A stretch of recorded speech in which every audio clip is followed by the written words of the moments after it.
প্রিয় দর্শক, আসসালামু আলাইকুম। আমি ডক্টর বজলুর রহিম রিপন আপনাদের সবাইকে জানাচ্ছি শুভেচ্ছা। প্রিয় দর্শক, যারা দীর্ঘদিন যাবৎ হাঁটু ব্যথায় ভুগছেন, অনেক চিকিৎসা গ্রহণ করেছেন, ব্যথানাশক ওষুধ খেয়েছেন, ভিটামিন খেয়েছেন, ক্যালসিয়াম খেয়েছেন, কিন্তু আপনার হাঁটু ব্যথা কমতেছে না। হাঁটুর জটিলতা দিন দিন বেড়েই চলছে। বিশেষ করে ব্যথার সাথে আপনি হাঁটুর জয়েন্ট শক্ত হয়ে যাচ্ছে, মাংসপেশি শুকিয়ে যাচ্ছে, হাঁটুর জয়েন্টের ফাংশন একদম কমে যাচ্ছে, চলাফেরা লিমিটেড হয়ে যাচ্ছে, সিঁড়ি বেয়ে ওঠা নামা কষ্ট হচ্ছে, নিচে বসা কষ্ট হচ্ছে, নামাজ পড়তে কষ্ট হচ্ছে, দাঁড়িয়ে কাজ করতে সমস্যা হচ্ছে।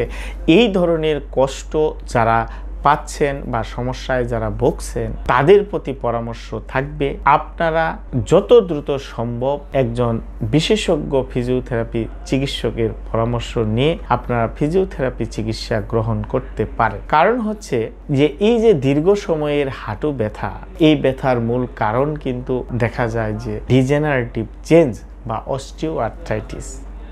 এই অস্টিওআর্থ্রাইটিস হলে আমাদের জয়েন্টের ভিতরে ডিজেনারেশন হয়ে, অর্থাৎ জয়েন্টের দুটি হাড় যে থাকে আপনার টিবিয়া এবং ফিমার, এই হাড়ের উপর যে কার্টিলেজ থাকে সেই কার্টিলেজ ধীরে ধীরে ক্ষয় হতে থাকে, ডিজেনারেশন হতে থাকে। ফলে দুটি হাড়ের মধ্যে ঘর্ষণ লেগে এই ব্যথাটি হয় এবং দিন দিন আপনার জয়েন্টের ফ্লুইডটা আস্তে আস্তে কমে যেতে থাকে, জয়েন্টের স্পেস কমে যেতে থাকে, ফলে হাঁটা চলা ফেরা এইগুলিতে অনেক কষ্ট হয়। তো এই ধরনের অস্টিওআর্থ্রাইটিসের ক্ষেত্রে দেখা যায় যে ওষুধ খাওয়ার পরও কিন্তু ব্যথা কমে না, বরঞ্চ আস্তে আস্তে আস্তে আস্তে দিন যত যেতে থাকে সমস্যা তত বাড়তে থাকে, তত জয়েন্টের মুভমেন্ট লিমিটেড হতে থাকে। সুতরাং আপনাকে এখনই সচেতন হতে হবে, সতর্ক হতে হবে, আপনাকে ফিজিওথেরাপি চিকিৎসা গ্রহণ করতে হবে।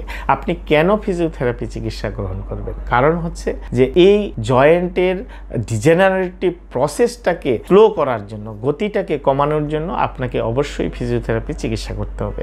দ্বিতীয়ত হচ্ছে যে অস্টিওআর্থ্রাইটিসের কারণে আপনার যে জয়েন্টের চারপাশের মাংসপেশিগুলো কিন্তু দুর্বল হয়ে যায়।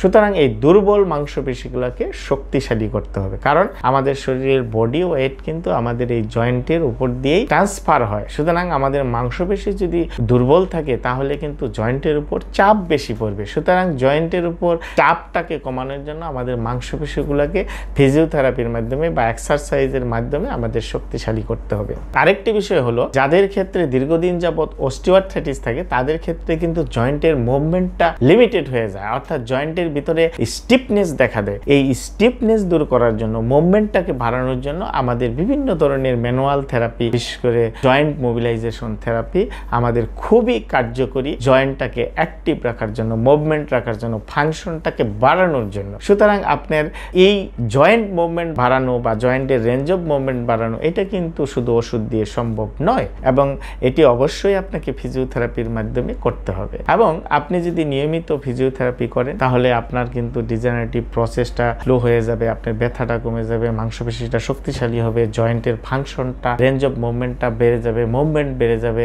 এবং ফাইনালি আপনার জয়েন্টের ফাংশন বেড়ে যাবে। অর্থাৎ যে কাজগুলি করতে আপনি সমস্যা অনুভব করছেন, সিঁড়ি বেয়ে উঠতে, নামতে, নিচে বসতে, নামাজ পড়তে নিচে বসে, এই যে সমস্যাগুলা, এগুলি আপনার অনেকটা সহজ হয়ে যাবে।